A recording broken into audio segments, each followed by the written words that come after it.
3 janvier 2026. Au milieu de la nuit, les forces spéciales américaines capturent Nicolás Maduro, président du Venezuela, et sa femme. Ils sont ramenés aux États-Unis pour être jugés. Quelques jours plus tard, Donald Trump parle ouvertement d'annexer ou de contrôler le Groenland, menace de tarifs punitifs l'Europe, et déclare que l'Amérique va restaurer sa prééminence dans tout l'hémisphère occidental. Et si, en 2026, le plus grand facteur d'instabilité géopolitique dans le monde n'était plus la Chine ou la Russie, mais les États-Unis eux-mêmes? Dans cette vidéo complète, je vous explique pas à pas la nouvelle stratégie américaine, ses racines, ses conséquences concrètes et ce que ça change pour l'Europe, l'Asie, l'Amérique latine et votre quotidien. Restez jusqu'à la fin pour la révélation sur le monde qui arrive. Analyse approfondie et factuelle. Aujourd'hui, la situation géopolitique des États-Unis en 2026. Commençons par l'événement qui a tout déclenché et qui reste le plus choquant, l'intervention militaire américaine au Venezuela le 3 janvier 2026.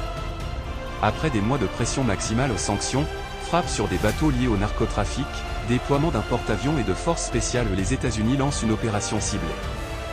Maduro et Cilia Flor sont capturés et transférés à New York pour faire face à des accusations de narcoterrorisme et trafic de drogue. Trump annonce immédiatement que les États-Unis vont diriger le pays pendant la transition. La vice-présidente Delcy Rodriguez prend le relais en tant que présidente par intérim.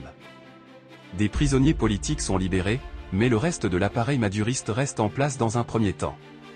Contexte détaillé. Pourquoi cette action radicale?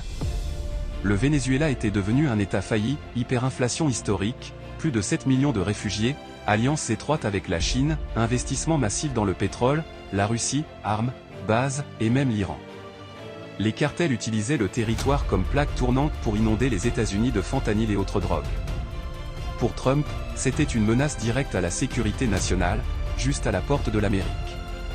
Trump ressuscite et modernise la doctrine Monroe de 1823. Il l'appelle même la Monroe Doctrine. L'Amérique revendique une prééminence totale dans son hémisphère et refuse que des puissances extracontinentales, Chine, Russie, y installent des capacités militaires ou contrôlent des actifs stratégiques. Conséquences immédiates et à moyen terme. Explosion de pétrole vénézuélien potentiel sur le marché mondial, stabilisation des prix de l'énergie. Choc diplomatique en Amérique latine, peur d'un retour à l'interventionnisme Gamboa diplomatie. La Chine et la Russie condamnent fermement mais réagissent avec prudence pour éviter l'escalade.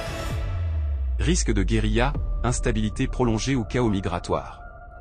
Signal fort envoyé au monde, l'Amérique est prête à agir unilatéralement et rapidement quand ses intérêts directs sont menacés. Ce n'est plus de l'intervention pour exporter la démocratie. C'est du hard power transactionnel et réaliste. L'Amérique se recentre violemment sur son continent, mais que se passe-t-il avec ses grands rivaux stratégiques? La suite va profondément vous surprendre. Face à la Chine, un mélange explosif de confrontation économique et de pragmatisme diplomatique.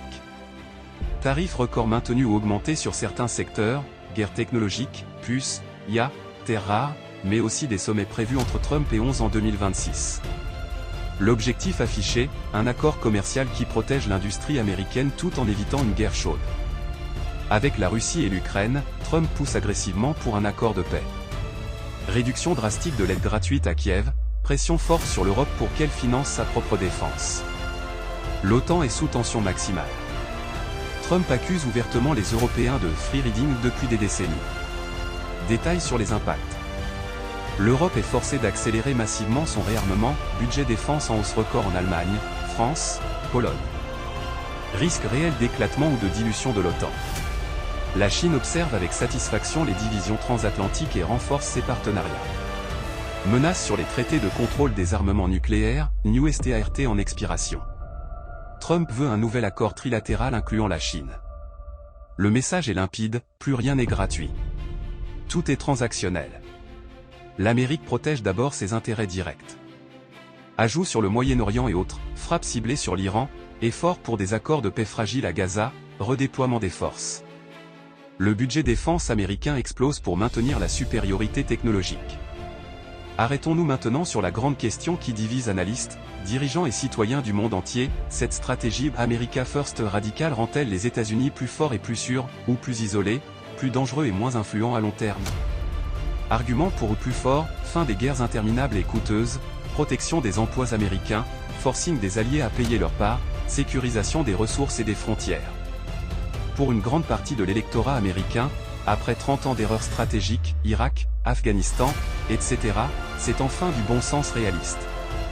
Argument contre, perte accélérée de soft power. L'image des États-Unis se dégrade vers celle d'un grog state imprévisible. La Chine gagne du terrain dans le Sud global en se présentant comme partenaire stable et non interventionniste. Risque d'alliance anti-américaine durable. Selon vous, les États-Unis doivent-ils redevenir le leader mondial bienveillant à tout prix, ou se recentrer égoïstement sur leurs intérêts nationaux? Dites-le clairement en commentaire maintenant, je lis absolument tout et je répondrai au meilleur. Et voici la grande révélation que beaucoup sous-estiment encore, les États-Unis acceptent tacitement un monde multipolaire, mais en se positionnant comme le joueur le plus disruptif, imprévisible et transactionnel.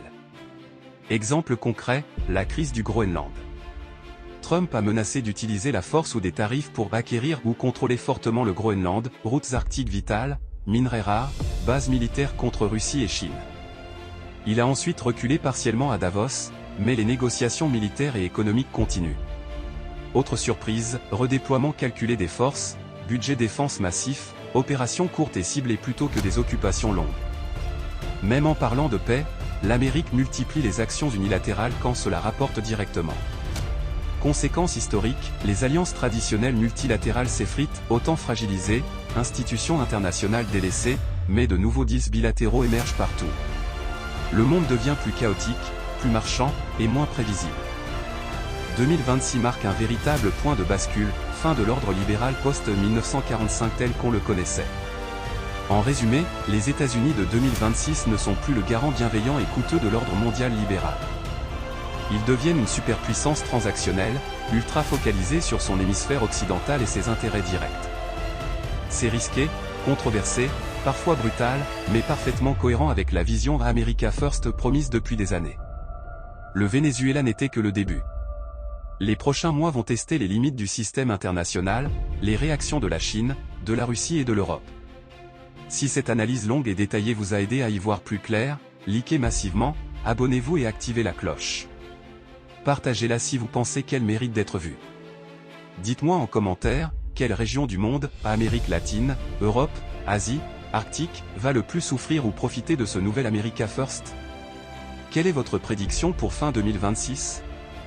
Prochaine vidéo approfondie, le bras de fer Chine-États-Unis et ses conséquences mondiales. On se retrouve très vite. Restez curieux, restez informés. Merci d'avoir regardé jusqu'au bout.